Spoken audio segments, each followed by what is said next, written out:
శుక్లాంబరధరం విష్ణుం శశివర్ణం చతుర్భుజం ప్రసన్నవదనం ధ్యాయేత్ సర్వవిఘ్నోపశాంతయే అగజాన పద్మార్కం గజాన మహార్నిశం అనేకదంతం భక్తానాం ఏకదంతముపాస్మహే.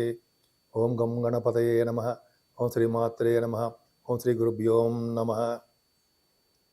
మా ఆది ఆస్థాలను చూస్తున్నటువంటి మీ అందరికీ, అలాగే దేశాల్లో విదేశాల్లో కూడా నివసిస్తూ నన్ను ఎంతగానో ప్రోత్సహిస్తూ నా వీడియోలు చూస్తూ నాకు ఫోన్లు చేస్తున్నటువంటి మీ అందరికీ కూడా పేరు పేరున అందరికీ నా హృదయపూర్వక నమస్కారాలు. ఇప్పుడు మనం జనవరి 1 తారీఖు నుంచి 31 తారీఖు జనవరి వరకు కూడా చెప్పుకుందామండి. దానికంటే ముందర మీరు ప్రతి రెగ్యులర్గా చెప్పినట్టే మీరు మీ జాతకాలు తెలుసుకోవాలనుకుంటే మీ date of birth, time of birth and place of birth కూడా ఉండాలండి. ఉంటే మనం జాతకాలు చెప్పచ్చు. కొన్ని ప్రాబ్లమ్స్ ఉంటాయి, మ్యారేజ్ కానీ, లేకపోతే మ్యాచింగ్, వధువుకి వరుడికి సంబంధించిన మ్యాచింగ్ అంటాం కదా, అవి చేయడం కానీ, లేకపోతే గృహప్రవేశ ముహూర్తాలు, ఒడుగు ముహూర్తాలు, ఇవన్నీ కూడా మా ఆది ఆస్ట్రాలజీ తరఫున నేనే పెడతానండి. మాకు ఎవరు లేరు, నేనే పెడుతూ ఉంటాను. ఎవరు లేరంటే నేనే ఇవన్నీ జాగ్రత్త చూసి చేస్తుంటాను. మీకు ఏమాత్రం తెలుసుకోవాలనుకున్నా, మీకు ముహూర్తాలు కానీ పెట్టించుకోవాలనుకున్నా, లేదా మీరు మీ జాతకాలు తెలుసుకోవాలనుకున్నా కింద స్క్రోల్ అవుతున్న నెంబర్కి ఫోన్ చేయండి. ఒకవేళ నేను ఇలాగ షూటింగ్స్లో కానీ బిజీగా ఉన్నప్పుడు మీరు వాట్సాప్లో పెట్టండి. వాట్సాప్లో మీకు ఏం కావాలో ప్రాబ్లమ్స్ రాయండి. నేను తప్పకుండా మళ్ళీ మీకు ఫోన్ చేసి మీ పరిష్కార మార్గాలు చెప్తాను. ముఖ్యంగానండి, ఈ సంవత్సరం 2025 జనవరి నుంచి 2025 డిసెంబర్ వరకు కూడా, అంటే ఈ సంవత్సరం మొత్తం కూడా ముందర ముఖ్యంగా మనం జనవరి తెలుసుకుంటున్నాం కాబట్టి మీ అందరికీ కూడా జనవరి ఈ కొత్త సంవత్సరం మీ అందరికంటే మీరు చూస్తున్న వాళ్ళందరికీ, 12 రాసుల వాళ్ళకి, అలాగే మీరందరికీ పేరున ప్రతి వాళ్ళకి కూడా ఈ సంవత్సరం మొత్తం కూడా చాలా బాగుండాలని, ఆనందంగా, తృప్తిగా, ఐశ్వర్యప్రదంగా మీరు కోరుకున్న కోరికలు నెరవేరాలని, అంటే ఉద్యోగంలో కానీ, వివాహం కానీ, పుత్ర సంతానం కానీ, సంతాన యోగం ఉంటుందా, పుత్ర సంతానం అంటే సంతాన యోగం, ఇలాగా మీకు అన్నీ కూడా కోరిన కోరికలు, మంచి కోరికలు నెరవేరాలని, అలాగే ఈ సంవత్సరం మొత్తం కూడా ఆనందంగా పిల్లా పాపలతోటి మీ కుటుంబ సభ్యులతోటి ఎప్పుడు కూడా అలా నవ్వుతూ ఉంటారని కూడా ఈ సంవత్సరం మొత్తం కూడా మీకు కలిసి రావాలని నేను మనస్ఫూర్తిగా కోరుకుంటున్నాను. ఇప్పుడు మనం మేషరాశి గురించి తెలుసుకుందామండి. మేషరాశి వారికి ద్వితీయభావంలోనే గురుడు ఉండడం వల్ల ఎప్పుడు చెప్పినట్టుగానే ధనానికి ఏమాత్రమే ఇబ్బంది పడరు. అంటే మీకు రావాల్సిన బాకీలు కానీ, మీరు ఎవరికైనా అప్పిస్తే ఆ డబ్బులు కానీ అవన్నీ సకాలంలో మీ చేతికి అందుతాయండి. అంతేకాకుండా మీరు కష్టపడి సంపాదించిన డబ్బు కూడా కష్టపడి సంపాదించిన డబ్బు, నిల్వ చేసిన డబ్బు, అంటే జనరల్గా అంటే ఇన్వెస్ట్మెంట్ చేస్తుంటాం కదా, అవన్నీ కూడా మీకు వృద్ధి అవుతూ ఉంటాయి. ముఖ్యంగా మీ కుటుంబ సభ్యులకి చాలా బాగుంటుందండి. మీ కుటుంబంలో మీకు పేరు ప్రఖ్యాతులు రావడము, ఆనందంగా ఉండడము, మీ బంధువులు అంటే మీకు ఇష్టం ఉండడము, మీ బంధువులు మీ ఇంటికి రావాలని అనుకోవడం ఇవన్నీ జరుగుతుంటాయి. ముఖ్యంగా మీరు ఎక్కడికి వెళ్ళినా కూడా అన్నం, ఫుడ్, అంటే అన్నం అని కాదండి, మీ ఎక్కడికి వెళ్ళినా కూడా ఫుడ్, కడుపు నిండడానికి అన్నం దొరుకుతుంది.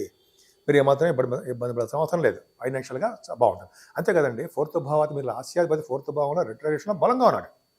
నీచ స్థితిలో లేడు, బలంగా రెట్రోగ్రేషన్లో బలమైనగా ఉన్నాడు.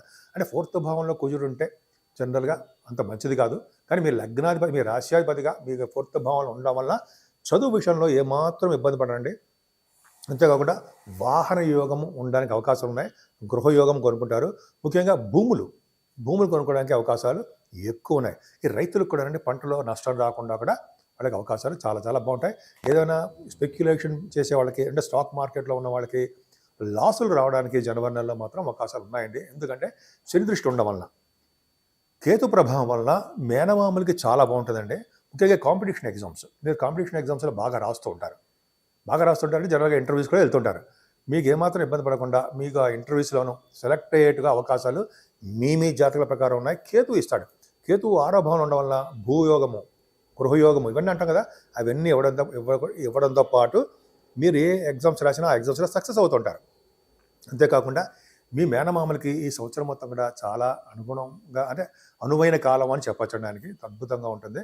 శత్రుభయం లేకుండా, రుణభయం లేకుండా, ఆరోగ్యంగా, ఆనందంగా ఈ జనవరి 2025 నుంచి మీకు స్టార్ట్ అవబోతుంది. అంతేకాదండి, అష్టమ స్థానంలో బుధుడు ఉన్నాడు. అష్టమ స్థానంలో బుధుడికి గురుదృష్టి ఉంది. మీకు బుధుడు మంచివాడు కాదు కదా, నిజంగా మంచివాడు కాదు. అంటే 3వ ఇంటి వాడు 6వ ఇంటి వాడిగా 8వ ఇంట్లో ఉండడం మంచిదేగా, మంచిదే. గురు దృష్టి కూడా ఉందంటే విదేశాల నుంచి ధనయోగం మీకు ఉంటుంది. గవర్నమెంట్స్ ద్వారా సంపాదించే ధనము అంటే మీరు గవర్నమెంట్ ఉద్యోగాలు చేస్తూ ఉండొచ్చు. గవర్నమెంట్ ద్వారా అంటే ప్రభుత్వం ద్వారా మీరు సన్మానాలు జరగబోతున్నాయి. వాళ్ళకి మీరు అంటే వాళ్ళ వల్ల మీకు సహాయ సహకారాలు, ఫైనాన్షియల్ డెవలప్మెంట్స్ మీకు ఎక్కువ ఉంటాయి. ముఖ్యంగా విదేశ పర్యటన చేయడానికి కూడా అవకాశాలు ఎక్కువ ఉన్నాయి. ఇదే బుధుడు 4వ తారీఖు నుంచి ఆల్మోస్ట్ జనవరి 4వ తారీఖు నుంచి భాగ్యంలోకి వెళ్తున్నాడు. భాగ్యంలోకి వెళ్ళిన బుధుడు భాగ్యస్థానంలో ఉన్నాడు కదా, అంటే గురుడు హౌస్లో ఉన్నాడు. అంటే భాగ్యస్థానంలో అంటే విదేశ పర్యటనలు చేస్తారు. బుధుడు భాగ్యస్థానంలో ఉంటే చదువు విషయంలో కూడా బాగా రాణిస్తారు, విదేశ పర్యటన చేస్తారు. చదువు రీత్యా కూడా మీరు విదేశాలు వెళ్ళడానికే అవకాశాలు ఎక్కువ ఉన్నాయి. బుధుడు కదా వ్యాపారాలు, బుధుడు వ్యాపార కారకుడు కూడా అవుతాడు. వ్యాపారాల్లో బాగా లాభాలు రావడానికి, మీ వ్యాపారం వృద్ధి అవడానికి బాగా అవకాశాలు ఉన్నాయి. ముఖ్యంగా బట్టల వ్యాపారము, ఫుడ్ వ్యాపారము అంటాం కదా, స్టేషనరీ, ఇవన్నీ బిజినెస్లు కూడా మీకు బాగా రాణించడానికి అవకాశాలు ఉన్నాయి. సరే, రవి బుధులు కూడా ఉన్నారండి మీకు. రవి 14వ తారీఖుని జనవరి నుంచి వస్తున్నాడు, 24వ తారీఖున బుధుడు కూడా వస్తున్నాడు. సో ఈ బుధుడు రవి బుధుడు దశమంలో ఉండి గురు దృష్టి కూడా ఉందంటే చాలా అద్భుతమైన యోగం అండి. అంటే గురువుడు ఉండడం వల్ల ఫైనాన్స్ అండ్ అకౌంట్స్ అంటాం కదా, వాళ్ళకి చాలా బాగుంటుందండి. అంటే చార్ట్ అకౌంటెన్సీ, కాస్ట్ అకౌంటెన్సీ అంటాం కదా, వాళ్ళకి దశమస్థానం బ్రహ్మాండంగా ఉంటుంది. రవి బుధులకి అలాగే రవి బుధుల కాంబినేషన్ గురు దృష్టి కూడా ఉందంటే సైంటిస్టులకు బాగుండము, అలాగే ఎస్ట్రాలజర్స్ వాళ్ళకి మంచి అవకాశాలు ఉండడము, వాళ్ళు బాగా డెవలప్ అవడము, ముఖ్యంగా ఫైనాన్స్ బాగా డెవలప్ అవుతారండి. ముఖ్యంగా చెప్పాలంటే మీకు ఫైనాన్స్ రంగం అంటే బ్యాంకింగ్ రంగం ఉంటుంది కదా, ఆ బ్యాంకింగ్ రంగంలో కానీ, లేదా కొంతమంది ఎడ్యుకేషన్ సంస్థలు అంటారు, ఆ ఎడ్యుకేషన్ సంస్థల్లో కానీ ఇలాగా మీరు డెవలప్ అవడానికే ఎక్కువ అవకాశాలు ఉన్నాయి. ఈ రవి బుధులు దశమ స్థానంలో ఉండడం వల్ల గవర్నమెంట్ ప్రొఫెషన్లో ఉండడానికి అవకాశాలు ఉన్నాయండి మీకు.